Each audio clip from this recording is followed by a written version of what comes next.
Thanks everybody for having me. I want to keep this super informal. My name is Adam Fry, so feel free to jump in at any point. We can just chat, have a conversation. Cool. So what are we going to talk about today? So when I met Jason, we were kind of doing some product management stuff. We started chatting. We were talking a lot about kind of business strategy, and I don't want to just talk about business strategy just as a whole today. We kind of want to talk about how it applies to your business and just generally about how to think about things in business in general. And I'll talk about just from my experiences. What I've learned around business strategy. So first thing, what is a business strategy? Very amorphous kind of topic. People talk about it all the time. What does it actually even mean? How do we define it? The second thing, how do you approach thinking about one? So how do you even start to tackle some of the things around business strategy? And the third piece is, why is this even important? Do you even need a business strategy? If you're running so fast and everything's moving fast on the ground, why do you need to have this kind of coherent structure or strategy? So first I want to give you a little bit of my background, so fully transparent, what I work on, what I do, where I'm from, that kind of thing. So my background, currently I'm at Google right now. I'm part of a team called the Business Operations and Strategy team. What does that mean? Again, what does strategy even mean?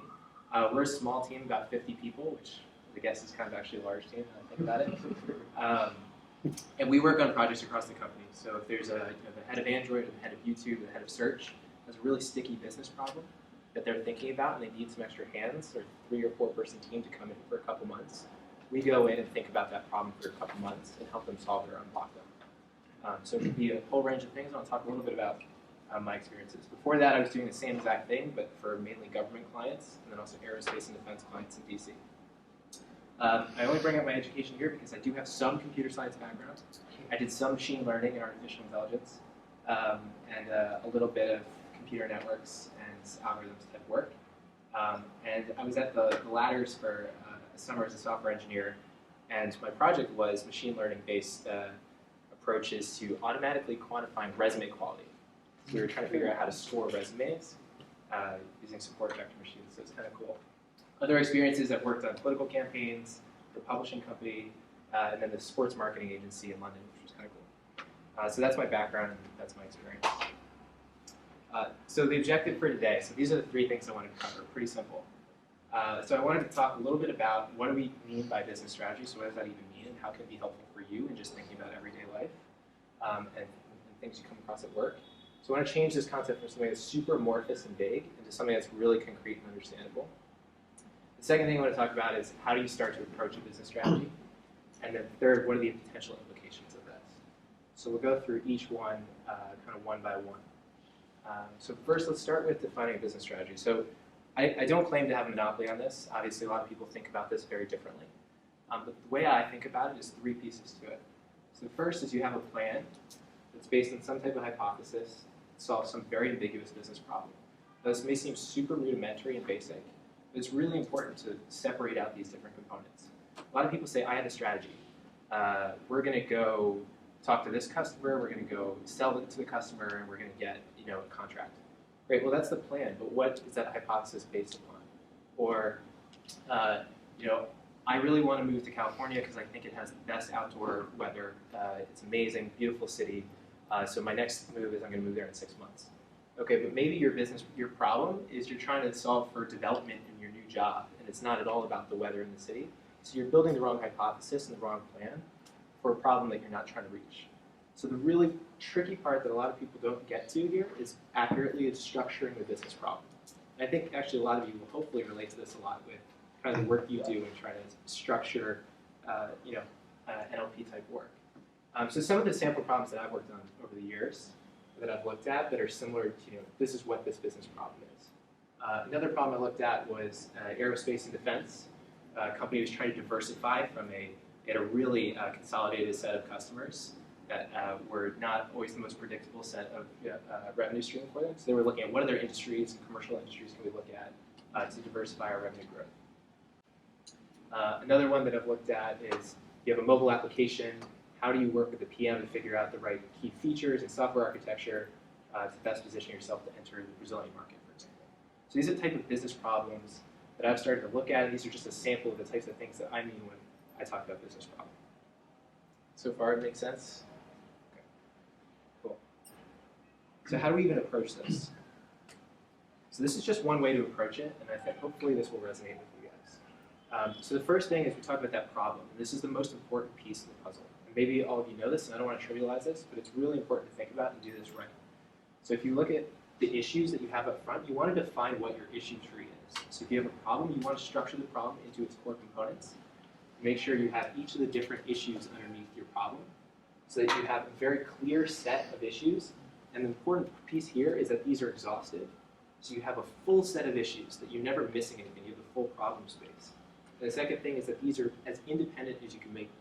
So you don't have things that are getting intertwined and intermingled. So if you're trying to solve these issues, you want them to be as separate and modular as you possibly can. So similar to something like designing a code base or whatever you want to do is you want to make it as modular as possible so you can solve that problem and plug it into the overall structure. On the second piece of that, so just to give an example of that, if I was saying, should I move to California for a new job? There's a new job in California, but there's also a job in New York. Which should I do? Well, I think about it from three lenses. I would say, okay, the city quality of life. The second one, I'd say job development. And then the third one, I would say compensation. So those would be my three separate issues. And say, hypothetically speaking, that those are the only three important issues to me. Then I would think about each of those different issues separately. And then I would start to develop a hypothesis for them. So I'd say, okay, compensation is the same for both of them. Development is slightly better for one, but San Francisco is a way more interesting city to me. And then I would have to figure out the weighting of those different issues. So I would say, okay, actually, compensation is slightly better in the San Francisco job, but that factor is so much more important to me that I'm going to make my decision based off of that factor. So this is all kind of stuff that everybody thinks about on a daily basis, and everybody kind of works with, in your daily jobs. But it's very applicable, the same thing with business strategy. So everybody talks about business strategy, it's really an amorphous thing. How do you make a plan? How do you do this? It's all the same stuff that you do every day. It's just being very, very clear about defining the problem and making sure that you have the problem up front. And so a lot of the issues come when people have different problem sets and different issue trees, and they're trying to solve different answers or come up with different hypotheses for different issues. So a lot of people skip this step and jump right to the hypothesis trees. So it's really interesting to make sure you get the right issue tree there. So I just wanted to start with that as kind of a basic approach for how I think about business strategy in general. This is not the only way to think about it. So I did a hypothetical example for Innovum. Totally made up. It's not going to have any relevance to actually what goes on. But for example, say you have an issue, which customers and industry might Innovum focus on? Okay, well, let's think about three issues. And hopefully this is an exhaustive list of issues. Obviously it's not. Very simplified example. But say, what is the and say we're focusing for a second just on sentiment analysis, right? So the first one you say, what is the applicability of sentiment analysis to these customers? You're trying to figure out which customers or industry to focus on. What is the interest of these customers? And then what is the potential market size? Now there's some issues with how I just set up the issue tree. We can talk about those in a second. But so then what you do is you come up with this hypothesis. All right, I saw that you guys had some car electronic manufacturers and your website, some clients. So you say, okay, that's our hypothesis. We think these are the right customers to focus on. Hypothesis tree, we say, well, sentiment analysis is going to be super important. These customers are about to make a couple of breakthroughs with their technology. It'll be absolutely imperative for them to have this technology. Second piece, we've already seen some strong feedback and pilots, likely to continue as we approach similar customers. So there's a really high interest in these customers. And then the potential market size. Well, we can capture a lot of this market. There's not a lot of competitors here. We're way ahead of the competitors, so we have a good chance to capture it. And then, so the question here, and this is where it's always really interesting, is somebody may disagree with that hypothesis. But if you have this framework or you have this structure set up, it's really easy to have a productive conversation around where you disagree and what's different. So you might say, actually, I disagree with your hypothesis. Or they might say, you're missing an issue that I think is really important, or a factor that's really important. So for example, here, I've said, okay, we can capture the market. But this issue here, you could disagree with me and say, it's actually not potential market size. We're talking about two different factors. You're saying, what is the actual size of the market? And then maybe there's another factor that's the ability to capture it. And you could say, okay, the ability to capture it, there's actually a bunch of competitors with alternative technologies besides text analytics for sentiment analysis that gets the same goal that these customers are trying to achieve. So therefore, for car electronic manufacturers, they're already using survey techniques to capture their customer sentiment or something. So really, everything else is good, but this last hypothesis or this last issue is where everything breaks down. So having a clear set among everybody in the room when you're discussing some issue or framing some problem makes a lot of sense. So you get on the same page about what the answer is. So far, does that make sense? Any comments or questions so far? You guys think about this kind of stuff on a daily basis? Oh, yeah. All the time. So this was really interesting to me. This was kind of an obvious thing, but I think in practice it's always good to remember. So what a lot of people do when they say, okay, go build me a strategy, everyone gets really nervous because everybody goes into a room by themselves and says, okay, I'm going to do a market report.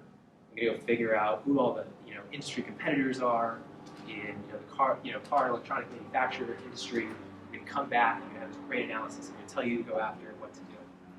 The problem is, if you go away and keep data gathering everything, the percentage of time that you take up before you get to an answer, you take so much time up before you actually get to the answer.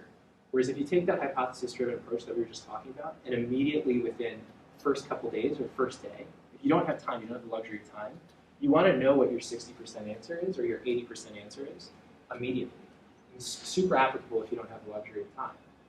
So at any point, if somebody asks you what's the answer, if you're working on a problem and somebody says what's the answer to the problem, you should always have an answer no matter what it is, no matter how big it is.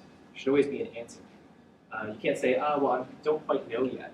Well, you have all the hypotheses, you have all the assumptions, you just need to test those assumptions further or you have a level of confidence around them. But you can always have an answer no matter what. If your manager, your boss, your CEO says, what's the answer to this problem? So I know personally myself, I always try to have an answer no matter what to any question that somebody asks me about what I'm working on immediately. It's also just really important from a communication standpoint. People can see what you're doing, you can iterate, you can have feedback, and people get nervous and worried when they don't know and have that uncertainty when you're going on by yourself. So it's a kind of really interesting way to always approach every problem that you take. It's like have the answer right away. So something that I've learned or think about a lot. So moving forward. So I took this from your guys' website. I thought this was really, really fascinating example. For somebody who's not that familiar with your work, I thought this was like a really cool way to understand immediately, the challenges you're facing from getting to like 80% accuracy to 85% accuracy, right? So you're saying the amazing piece of this is I'm talking a little bit about business strategy and building issue trees and hypothesis trees, but it's the same exact stuff that you guys are kind of working on, which is you're building some type of issue tree. You're saying this clause here supersedes all these clauses, or the sentiment from this clause here supersedes everything here. So we're going to weight this more heavily, and then so the overall sentiment is negative. And so the structure of the issue tree, or the definition of the issue tree, is so important. Somebody else could define this issue tree differently, come up with the same sentiment pieces, and have a different answer. So the point here is not to tell you what you already work on and know, but just to say it's the same kind of stuff that's very applicable to business strategy. It's not any different.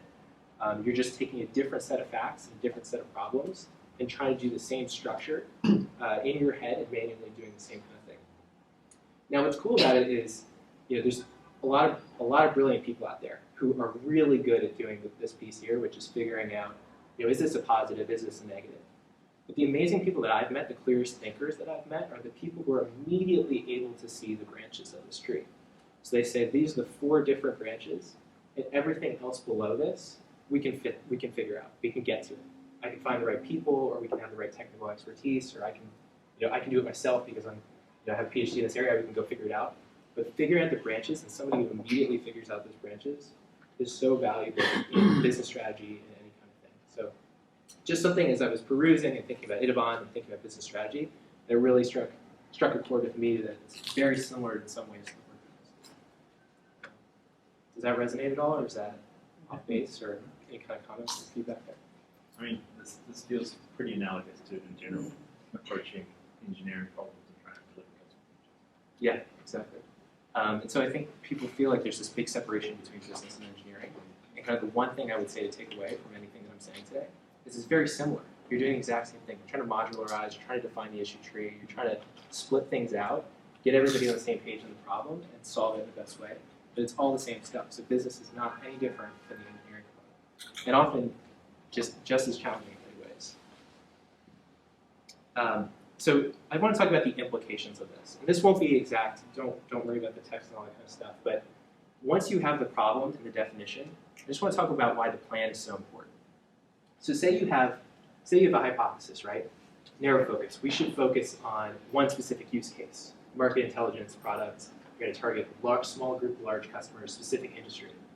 Well, then that hypothesis for your overall business strategy has such implications on every different role throughout the company. So you have to say, maybe somebody starts looking at, the CEO starts looking at a specialized sales force for this specific market intelligence product for specific customers. Senior engineers say, we're not going to build a generalizable platform anymore. We're going to build a specific, cool, self-serve interface for one industry and make it really, really good for financial services companies. Then for sales, you might say, okay, start telling customers about all the wonderful, highly customizable market intelligence dashboards that you see. Other hypothesis is, we're going to take a broad focus. Our competitive advantage is to build this generalizable text analytics platform. You need to build a broad VB approach. And we'll go through it, but it has very different implications or plans. And what's interesting about this is I think some people discount the idea of this business strategy and thinking about getting everybody on the same page.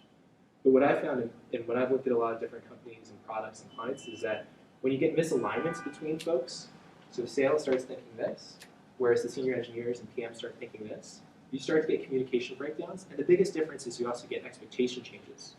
People feel like maybe they're building a generalizable platform, but they're being held to the standard of building this super detailed product roadmap for a highly customized dashboard for risk monitoring or for market intelligence.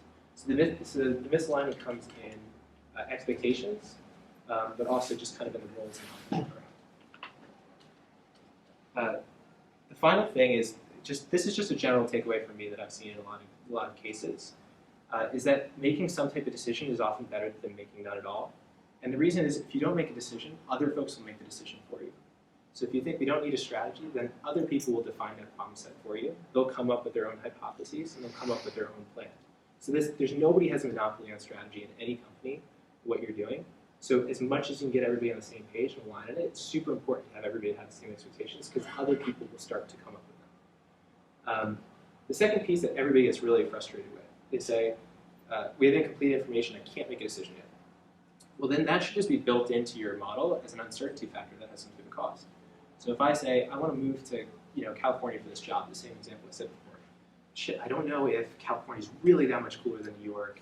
I really want my most priority is California is the city location, and California is way better, but I don't really know that. I've never lived there, I can't tell. But I know the compensation for the job is slightly better, so maybe I should just go with compensation. I can't make a decision.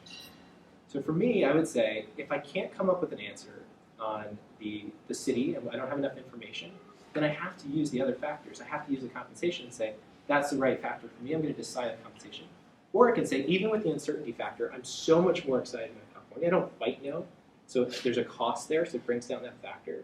But I'm going to say, I'm so excited about it, and even though there's an uncertainty and so it's a cost, I'm still going to go and say that California is the right move. So it's just building uncertainty into it. It just alleviates so much the stress and decision making that helps you get past those big blockers when you have uncertainty. You just have to think of it as a cost, or you have to spend the time to figure out what assumptions you need to figure out and justify and validate to get complete information. But often you don't have that luxury. Also, other times if you can't decide, you usually have two equally good options. So picking one is better than not picking at all. And then finally, if you feel uncomfortable with the decision, you probably need to revisit your assumptions and how you're weighting different factors. So you probably made some error where you didn't really realize how important one of the factors was to you. So it's just easy to go back and say, actually, I'm going to just be clear about this. This is my most important factor, and I wasn't being honest with myself previously. So it changes the outcome of the answer. So I went on their website. They do text analytics type stuff too. I was just reading about VentureBeat article about you guys and who else is in the space. And so I said, okay, what are they doing? And immediately it showed me kind of the value of this logic tree stuff. So if you read what they said, the first thing on their website, integrate text analytics into your applications. Skytle is a SaaS platform that provides text analytics services to extract interesting patterns from text and store them in a structured format for in-depth analysis. Use Skytle to integrate complex NLP functionalities in your software and gain fast and valuable insights into large text. So, okay, cool. So let me think about the implied logic tree there. So they started off with the big thing of, can I integrate, say I'm a customer and I'm reading this. What do I want to know? Can I integrate text analytics into my application? I'm not quite sure that's the first question I would ask. But we'll start there and we say, okay, is it text analytics software as a service? Okay, yep. Will it extract interesting patterns? Yep. Will those patterns be in a structured format? And then similarly, can it integrate NLP functionalities? And then does it provide insights into large text collections? So the last thing, maybe the most important thing here, does it provide insights into large text collections, is at the bottom of the issue tree. It was like one of the last things that they said. So I know all this information about SaaS, about interesting patterns, structured format, integrating complex NLP functionalities, which is a little confusing because they said integrate text analytics and No, I get it, it makes sense, but it's not like we're saying an issue tree structured to be separate and different. So this is kind of the implied logic tree.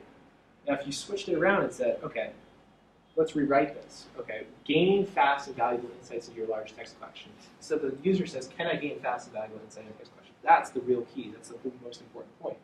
Then the second thing, I said, well, yeah, I can do that, but I want to know a little bit more.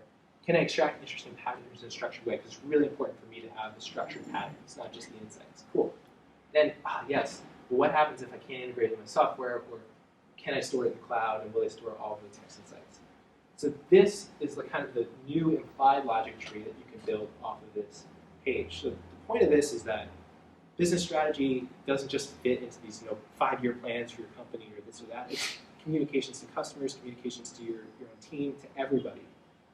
And how you structure even your paragraph of text, you can break down the same logic or component of your issue tree and think about it from the end user, the customer, and how they're thinking about what's important to them. So that's it. That's all I wanted to talk about today. And that's the end of it.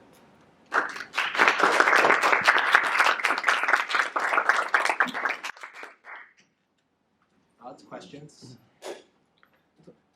I really like this contrast that you set up with these two logic trees at the end in terms of thinking about problems from a top-down versus a bottom-up perspective. Yeah. And I wonder how sort of taking the lesson there relates to what you were talking about earlier in the talk about hypothesis generation.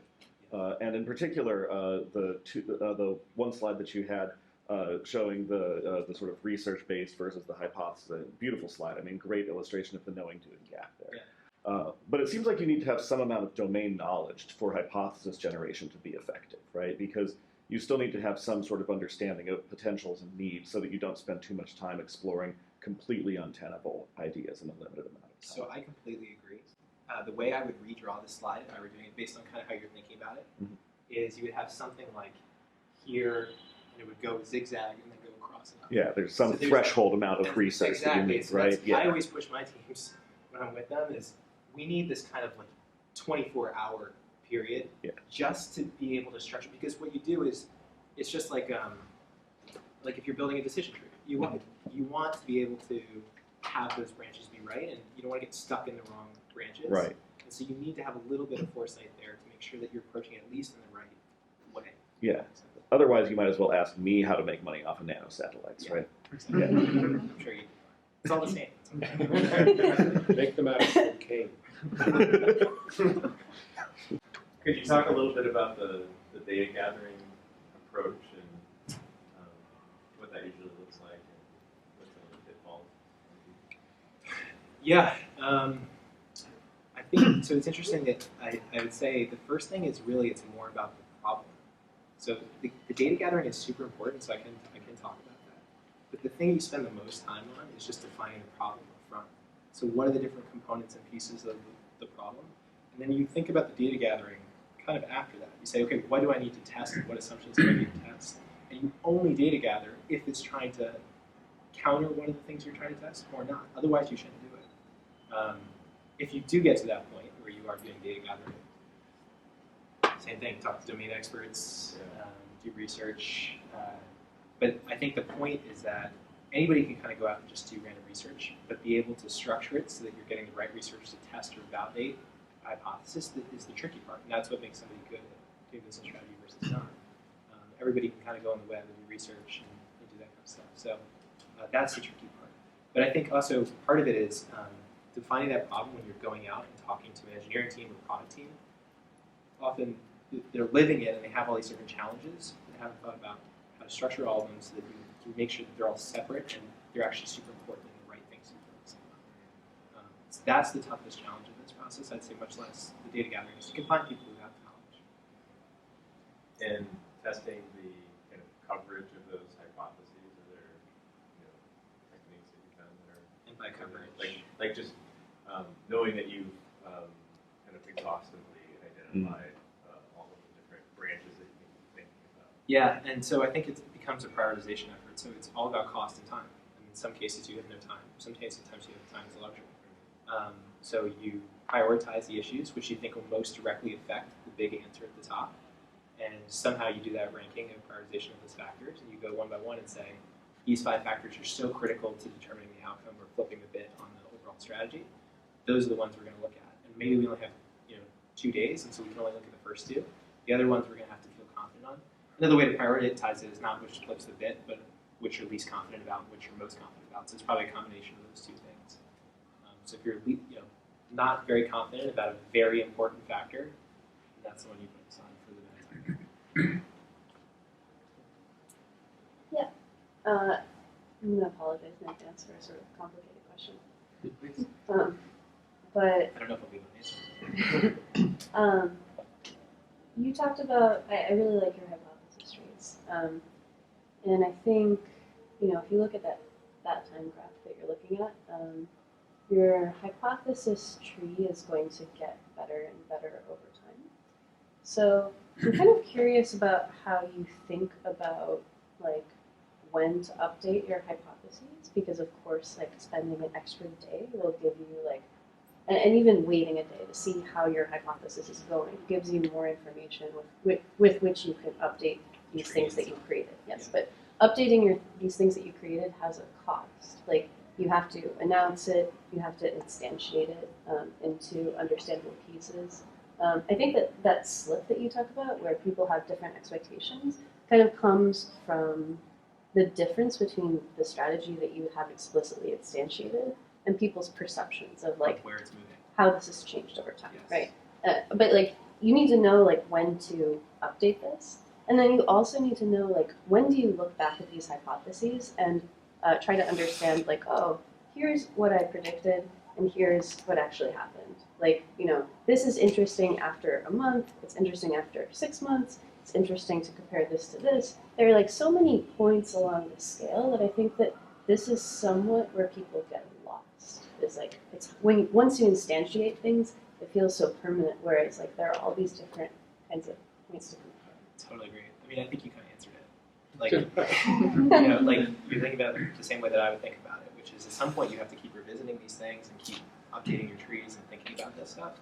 That's more of a feel basis and more of just understanding what's happening in the market. If there's maybe a trigger event where you have spawn something where you have to redo it, or you just feel it out over time. I don't think there's a perfect answer to that, as long as you're being very aware about it and updating your trees and hypotheses as they come. But the point about communication is really interesting, because I think a lot of people are very hesitant to do hypothesis-based trees and answers and say, manager come by, your boss comes by and says, what's the answer today?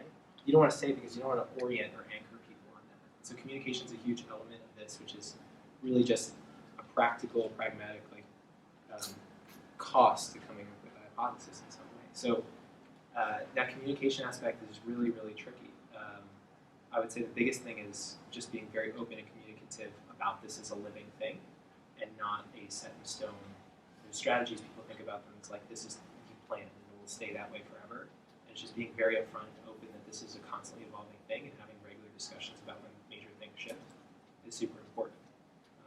Because a lot of people think it's very set in stone, and that has 2 problems: is you go on the wrong path for too long, and also people get anchored on things and don't have a flexible mental model to keep up with this kind of stuff.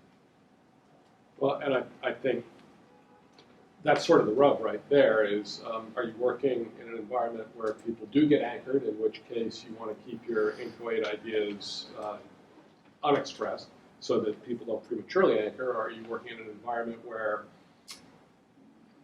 people are very uncomfortable with uncertainty, and if you give them something that looks like certainty, it can be very hard to get them to then give that up.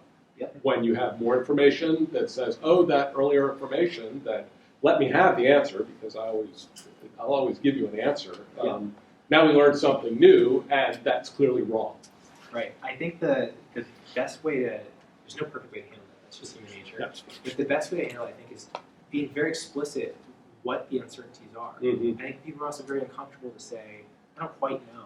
I don't have the full answer. This is why I think this, and here's the uncertainty. And that's always that's good when you have known unknowns. Yeah, exactly. The tough ones, of course, are the unknown unknowns. Right.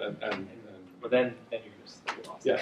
Well, you just have to. Oh, look, we learned something that's completely at odds with all of our underlying assumptions. So, What are the implications for that? Right. But a lot of people. And as long as if you do, I think your point is that if you explicate your underlying assumptions, then it makes it much easier to say, oh, this is actually something new that changes things because it is the opposite of this thing that we wrote down. Exactly, and if you do all the legwork to get that problem tree in your head very clear, it makes it very clear to much more easy to articulate what those underlying assumptions are. And if you have 6 or 7 underlying assumptions that kind of meddle with each other and mix and are correlated and intertangled, then people have an even tougher time changing their models. Right. It's like kind of related. So then, how is there ever a point where you can specifically define as done? Yeah. Or some kind of like confidence percentage that you guys aspire to? I think so. That comes down to management and leadership thinking about how much you want people to start executing against this without any uncertainty. So then it becomes a little bit around who needs to be thinking about kind of the uncertainty and not. And so you definitely want to have it done at some point because you need everybody running in the same direction and doing things. But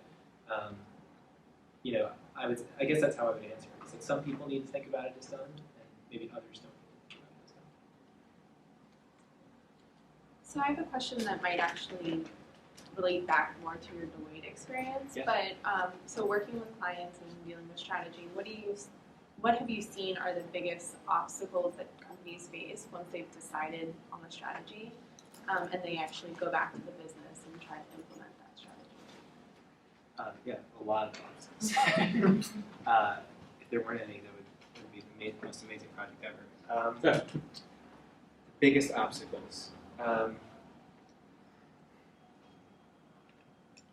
Like anything, I think it's just if there's a change, if it's a different direction and path, having leaders who are very decisive about moving towards that new path is the biggest obstacle, I think. It's very easy for a lot of teams to kind of keep doing what they're doing or keep going on what path they've been on, and it's really hard to steer that ship. So I think the level of decisiveness is often a big factor in how quickly the ship gets steered. I think there's also most people will work towards incentives and work towards what their incentives are. So if you're saying, for example, we're in a company, we say, okay, you shouldn't sell anything for the next 6 months. You don't really know what's the right thing to sell. You're still testing all your products. But they had a sales team that was hired. And so the sales team, their job and their incentive was to go sell the product. But there was no product yet, really. And so steering them away from that, it's not they're bad people. That's their job and that's their incentive, and they're going to go towards sales. So having a decisive decision at the top to say, okay, these guys aren't going to focus on sales. We're not going to measure them on sales.